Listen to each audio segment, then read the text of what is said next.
Vultures tend to be loathed as ghoulish disposers of corpses, cackling and shrieking as they tear the flesh from the bone, or plunge long, unseemly bare necks deep into the body cavity of a carcass.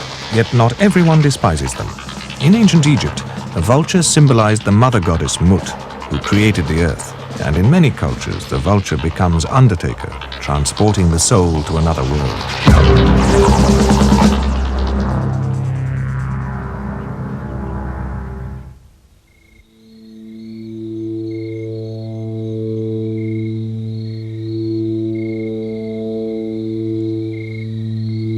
But birds of the darkness they are not. From roosts in scattered trees throughout the plains, they await the dawn. During these first cool hours of morning, they are almost earthbound. For these large birds, the sunrise is uplifting in the literal sense, providing the warm upcurrents necessary to keep them aloft.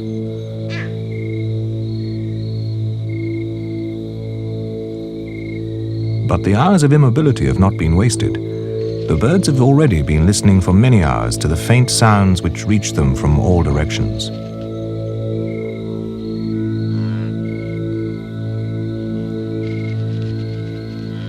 Every noise is a clue to the events which took place during the night.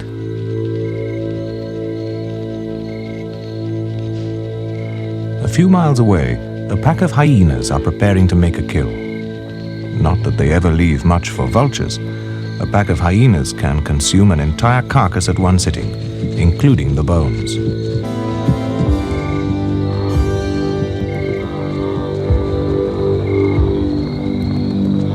Skillful hunters at night, they too become scavengers at dawn. As the air warms, the first gentle breezes begin, and if the birds detect the chance of a meal, they may cover some distance by labored, flapping flight, but this is energy-consuming and exhausting. On the whole, most vultures prefer to wait for the ground to heat up properly before attempting to get airborne. Then they are able to take off and soar into the air, circling on broad wings.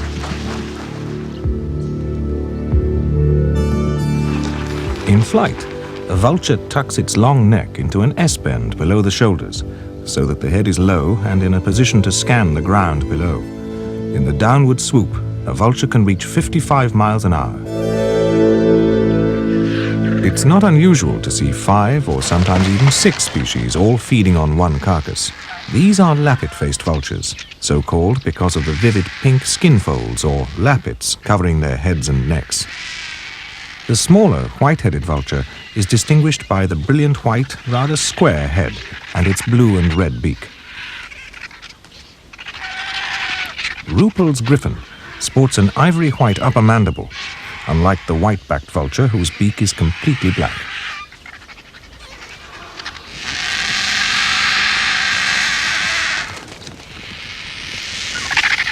The hen-like hooded vulture, capped with white down like a bewigged judge, pecks at unwanted scraps among the feet of the larger vultures with its fine, pincer-like beak. It often stays at a carcass long after the other birds have departed, picking up the scraps. Seeing a great gathering on a carcass like this, one can't help wondering how so many different species avoid competition and manage to survive on the same food, a corpse. The white-backed vultures are by far the most numerous on the African plains. They seem to come from nowhere, sensing death with an uncanny sixth sense. A vulture can spot a carcass from a height of 9,000 feet in the air. Their visual acuity is 3 times better than our own. They often rely on following other vultures, and less on searching for themselves. Cheetahs are somewhat nervous predators. Being solitary hunters of the open plains, they usually cannot conceal their kill, nor can they devour it at one sitting. Only a cheetah will abandon a carcass while there is still a large amount of meat on it. They are often deprived of their kill by lions, but a daunting number of vultures can force them to surrender a carcass too. The birds edge closer. Vultures may be quite a match in a mob, but they are individual cowards. By now, the cheetahs have fed reasonably well, but the press of vultures makes them uneasy, and they begin to move off.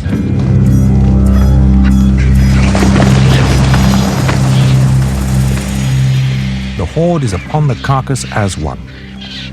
Each bird seems to be simultaneously shrieking, cackling, fighting and feeding.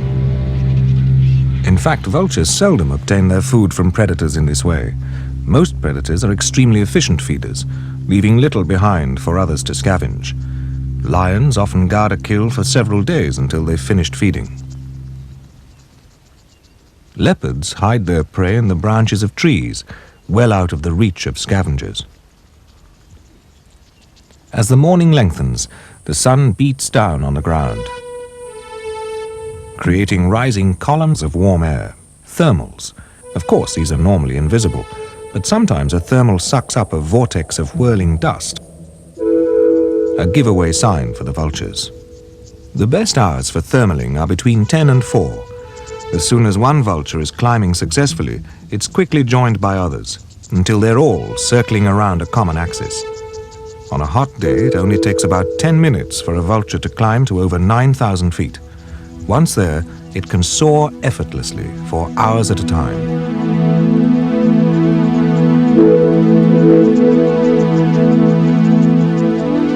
The advantages of flight are obvious. Vultures can scan a much wider expanse of the plains from their vantage point and watch the actions of vultures a great distance away.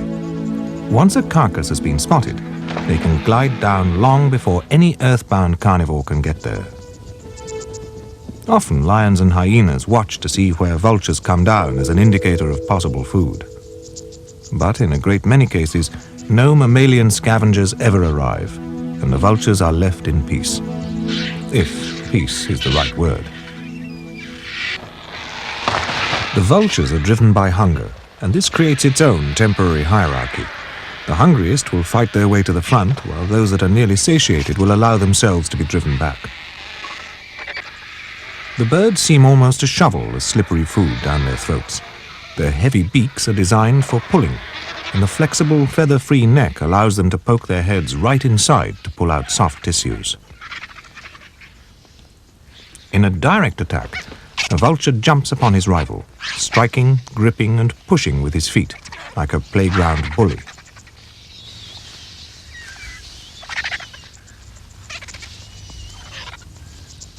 Disputes often break out over small scraps. These squabbles appear vicious at times, but little harm is done, as most battles are largely ritualized.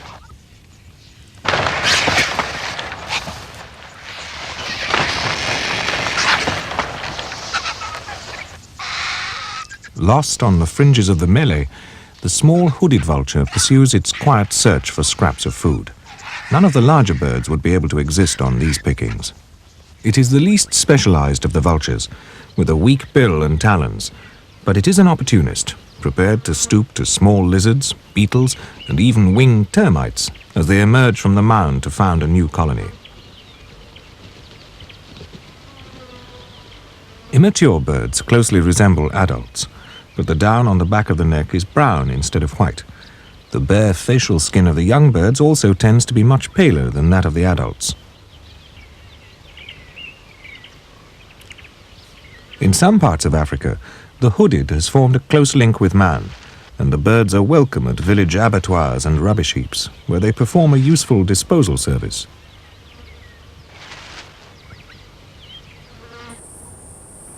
The Egyptian vultures circling here are similar to the hooded in many ways. They're just as small and unspecialized, but they breed in semi-arid rocky regions, while the hooded prefers the acacia savannas, so they do not often compete. Though similar in size to the hooded, the Egyptian vulture has much more powerful feet. It also has the distinction of being one of the few species on Earth that uses a tool to obtain food, in this case, to open up ostrich eggs. It picks up small stones and hurls them at the tough shell.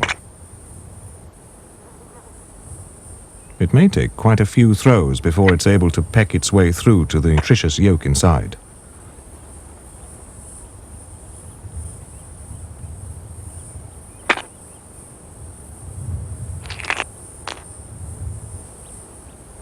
This skill seems to be confined to a few local populations. The vultures learn the technique from each other. It certainly isn't innate behavior.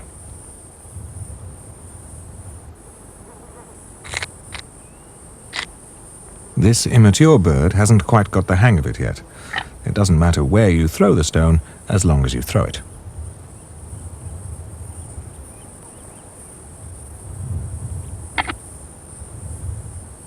But with a little practice, it will soon be as successful as its parents. This remarkable adaptability is one among many factors which has enabled vultures to become the supreme scavengers of the African plains. The white-headed vulture is able to soar on the weakest of thermals. It's often out soon after dawn, and as a result is the first to find the remains of animals which have died during the night.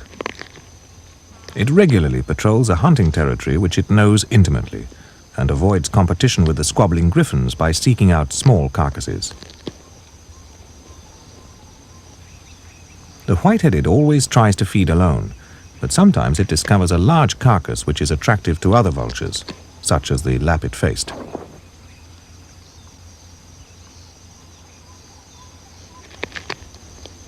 Both appear to feed in similar ways, but the lappet-faced is not such a loner. It feeds with the crowd. In fact, it is often the most aggressive bird, and will charge among a tight knot of griffons to win its place at the carcass, where it tears at coarse sinews and skin. Unlike the griffons and white-backed vultures, it never inserts its neck inside.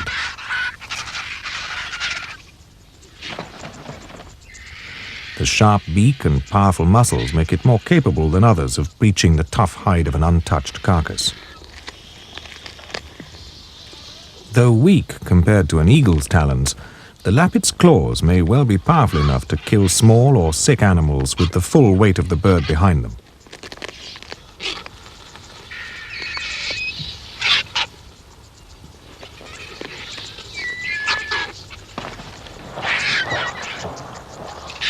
Takeoff is often hard for a vulture weighed down after feeding, especially if it has gorged itself on 3 to 4 pounds of food, enough not only for itself, but for its young too.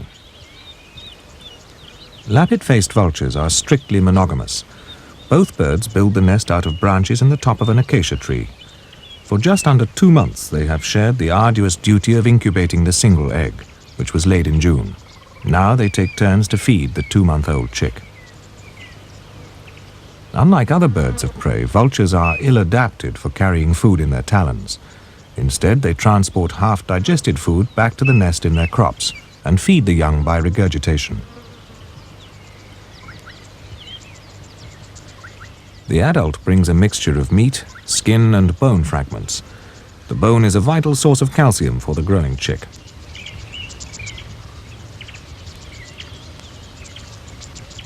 The parents stand guard round the clock during the first weeks of the chick's life, while it is small and vulnerable. Vultures have always impressed man by the attention they lavish on their young. But by now the chick's appetite is so voracious that both parents have to go foraging. For as long as 18 weeks the chick remains a prisoner of the nest, most of that time fully exposed to whatever the elements will bring. It finds the fierce heat of the midday quite stressful, and pants heavily to lose heat. Its only water intake comes from its food. The adult soars over the plain on wings some 9 feet from tip to tip. Like the white-headed, it patrols a fixed foraging area.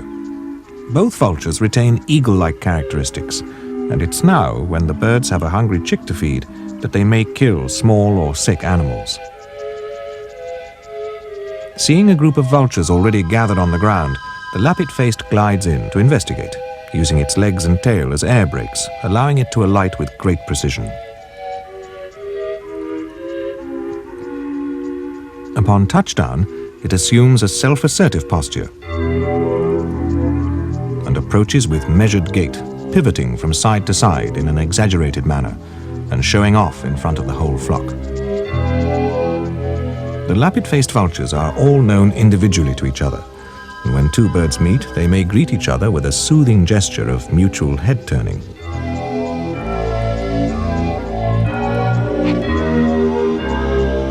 Age counts in vulture society, and if an adult meets an immature bird, the outcome will invariably be to the advantage of the adult, which approaches with a ritualized threatening march, lowering its head and displaying its stretched feet in a macabre goose step.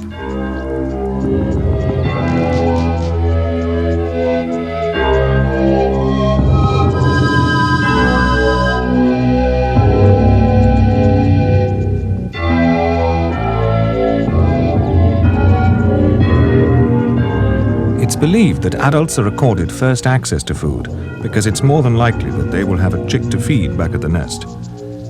The lappet-faced can also change the color of its facial skin, flushing a fiery red when excited.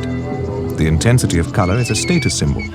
Adult birds tend to flush a deeper red than immature birds.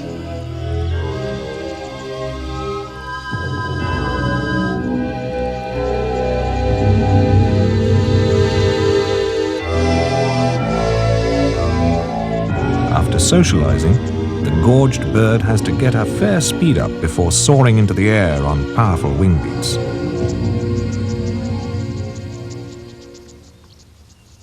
By now, the 3-month-old chick is able to feed itself on food left for it by its parents.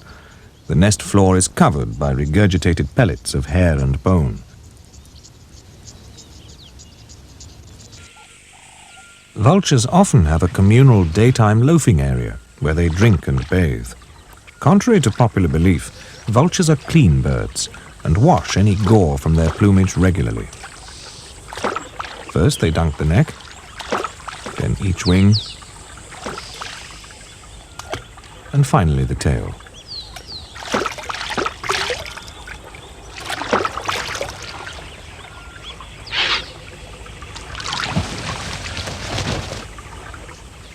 It is as important for vultures to maintain their flight feathers as for any other bird. They have to wait for their feathers to dry off completely before taking to the air once more. In an emergency, they can actually take off while still wet, but it takes a great effort to do so. Flight is high on the agenda of the 4-month-old chick. It spends a lot of time standing on the nest and spreading its wings, exercising its muscles and experiencing the lift generated by the wind. At first, the bird is wary of rising too far above the floor of the nest.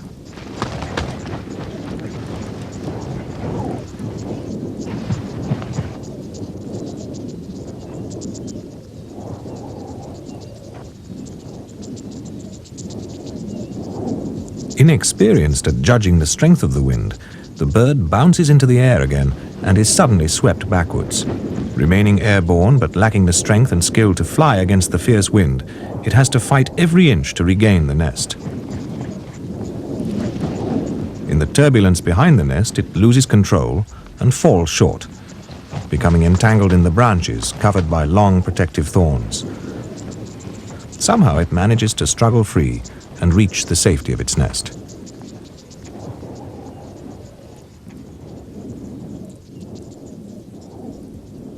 Undaunted by the crash landing, it succeeds in making a longer flight, settling in another tree a few yards away. Tired from the exertion, it rests, preparing for another battle against the wind on the return journey, and casts a longing eye at the nest which looks so inviting, yet so far away. Determined to succeed this time, it frantically beats its wings. And already experience pays off. Within a couple of weeks, it will have nearly the same mastery of the air as its parents.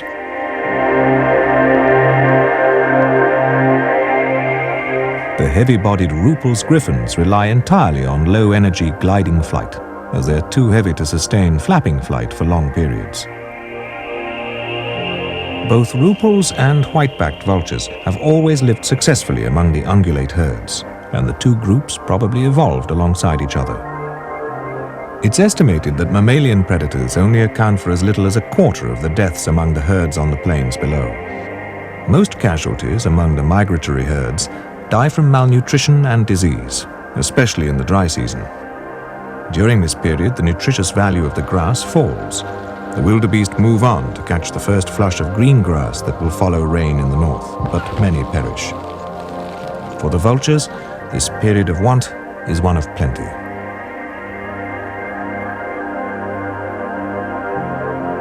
Rupel's griffons can maintain a steady 35 miles per hour and cover vast distances to reach the herds by leapfrogging from thermal to thermal. Their mobility is their strength, allowing them to specialize completely on animals which fall by the wayside.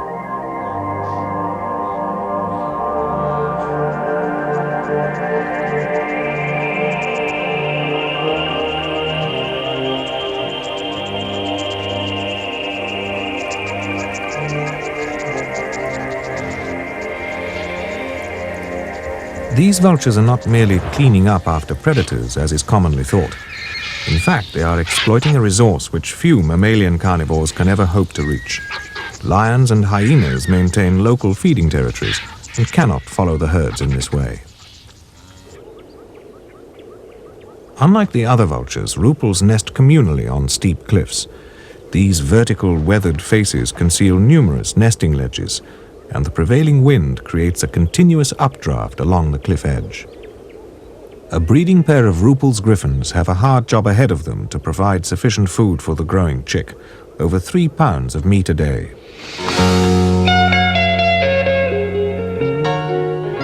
They take turns to leave the gorge early, to cover the large distances necessary to reach the migratory herds and return to the nest. This terrain allows the heavy-bodied birds to soar and glide on the updrafts, even in cloudy conditions when ground thermals are poor. In this way, they are independent of thermals and can be airborne at first light.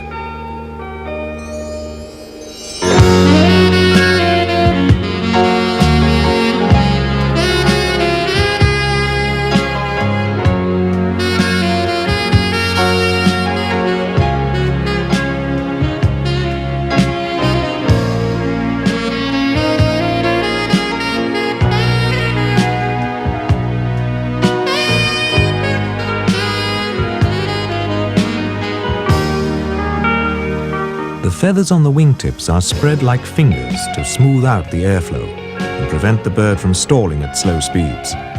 These fingers twist in flight like small propellers, giving the bird extra speed.